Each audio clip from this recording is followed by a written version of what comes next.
In this lesson, we're going to be opening up our second photo in Photoshop and creating our composition for After Effects. So we have Photoshop open. Let's go ahead and grab our second clip. So let's open. And then for our second clip, we're going to be taking a look at our Ruben skateboarding.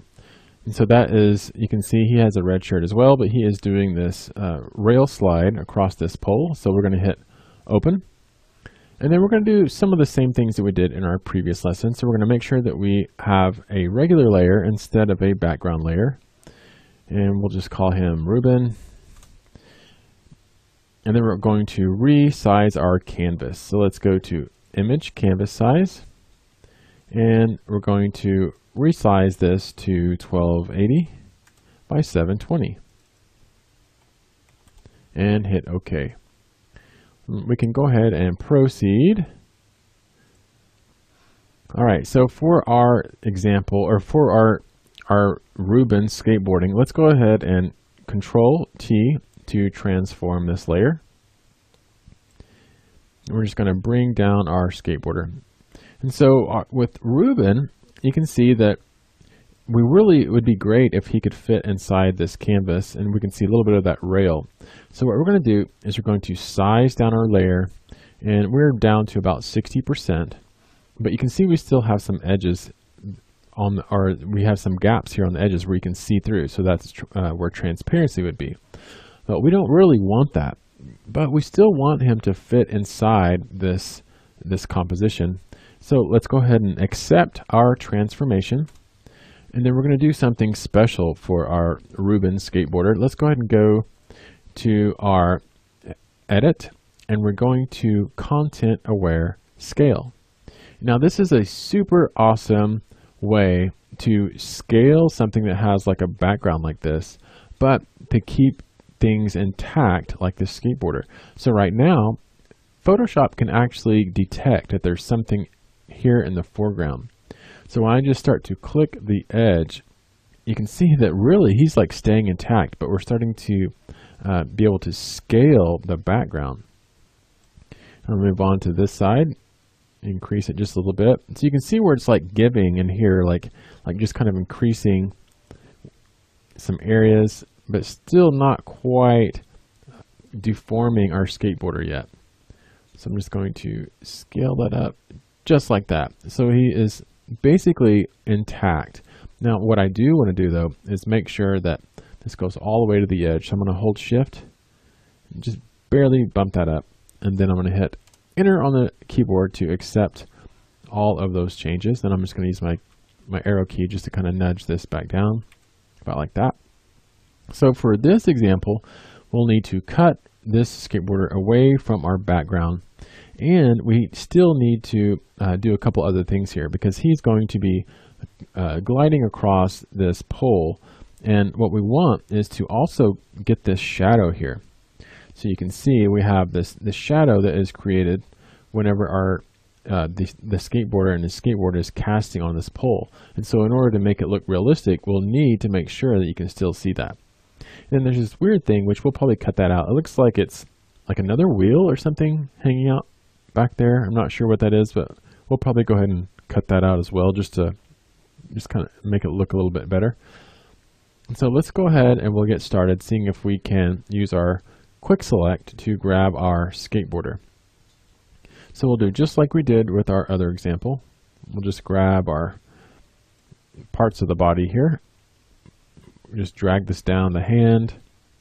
We'll drag it over to the other hand. And you can see we're starting to pick up a little bit more information, like this little area right here. I want to hold Alt, and you can see I get a negative sign. I'm just going to click that little area and try and drop that out. About like that. And you can, just kind of keep going back and forth. If you're trying to select an area and you're getting little problems like this, you can hold Alt and then try and click back just to get the information that you want. So we might have to clean that up using our quick mask. We're going to get this shoulder. And looks like we need to go ahead and clean this up. We can also clean out his fingers. Let's see. Let's come down and grab his feet, grab the skateboard, about like that. And so this part's going to get tricky because we have this rail, which is kind of the same color as a lot of these elements down here. So we'll just do our best, and then we'll just have to clean it up using another method. Then we're going to grab the bottom of the skateboard, about like that. Looks like we're getting a lot of information down here. So what we'll do is, when we have most of this area, we're going to go ahead and just hit Q on the keyboard. And we're going to use our quick mask, so that we need to grab a brush. So this quick mask mode, then you can see your selection, and this is really helpful. So we'll go ahead and make sure that we have a hard brush for our mask, make sure that we're at 100% opacity. And then whatever you click using white, it will not, or it will, that is being masked out, or excuse me, that is being left. The things that are black, so when you hit X and switch to black, then the black things will be masked out. So we'll just click around some of these edges. Then we can hit X to use white and paint back over. So we want to make sure we get the edge of that skateboard. We'll zoom in a little bit. And we're going to grab the bottom of this skateboard about like that. You can hold Shift, and that will allow you to paint in a straight line for areas like that. We'll make sure we get his shoelaces and his pants. We'll get the back of his heel about like that. And then we're going to really bring the size of our brush down, so you can use your bracket tool. Your left bracket makes it smaller, your right bracket makes it larger. We're just going to get in here with our black so that we can mask these little areas out. Make sure that we get our wheel.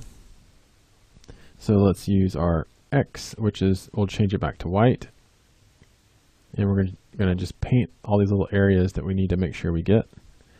And hit X to go back to black to mask out these little areas and that little extra piece that we didn't want.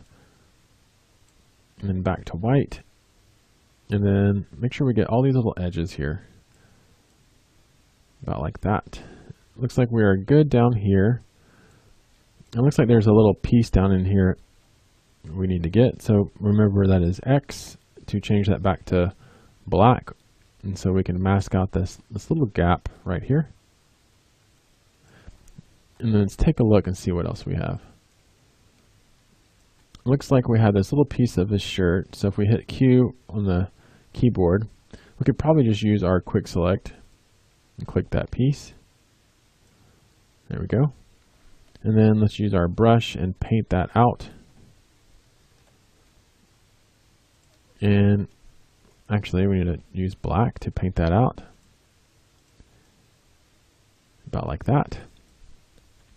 Then let's move on. Looks like we have a little piece of his arm that isn't quite clean. We'll use our paintbrush to just make the edge nice and crisp. And then here in between the fingers, we'll need to make our brush a lot smaller. So use that left bracket and use the black, which is masking out. And we'll go ahead and get between the fingers. And it might be easier just to kind of come in, unless you have a tablet, just to come in and make a larger masking area, then change your color, and then you can go back and refine that about like this. And then we'll move on to see if there's any other pieces like this that we need to adjust or refine. So it looks like we need to get some of his hat that will be white, so we can increase our brush size and just come along the edges and then get this piece. And I think that we should be good. We'll get this last little edge. We'll change our color and get down here under his arm. Oh, it looks like we need to get between the fingers over here too. Let's zoom in. Now we're getting between these fingers, and then we're going to get this little area of his hand, which it probably would not give away the illusion if we were to leave these little pieces, but we just want to make sure that we do the best job that we can. Now we can zoom out and take a look at that. I can't tell if the top of his arm needs to be cleaned up. I'm going to hit Q. Yes, looks like we need to use our brush, so we'll need to use the white. I'm just going to click and clean up that part of the arm, about like that. And then make sure that this area down here is clean, using the black. And I think we are good. So what we can do now is hit Q on the keyboard, and then we're going to make sure that we're using one of our tools like the marquee or the quick selection to refine that edge. And that looks really good. I'm going to zoom in a little bit, and I'm going to hit OK. And so now that we have that selection, we're going to go to our layer. We're just going to hit Control J. That will make a new layer based on that selection. So we're going to go ahead and stop here. And in our next lesson, we'll continue to create this shadow, and we're also going to clean up our background by removing our skateboarder from the scene.